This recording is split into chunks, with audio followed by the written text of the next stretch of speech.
Hey there everyone, in today's video I'm going to show you how to change your Instagram notification sounds.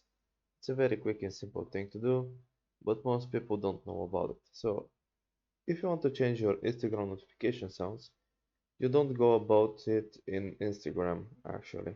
There is no settings in Instagram that will allow you to do that. What you need to do actually is go to your phone settings.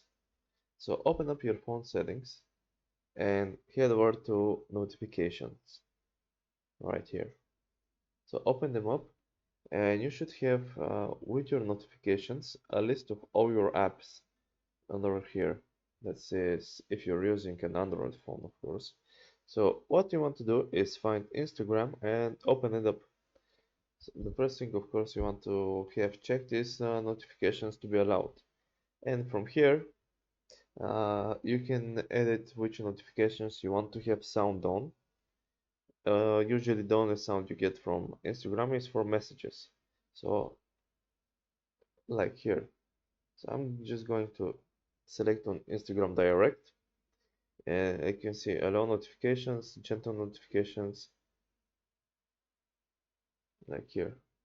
So I don't personally like sounds, so you can click this for gentle notifications. But if you want to change the sound, just select the sound settings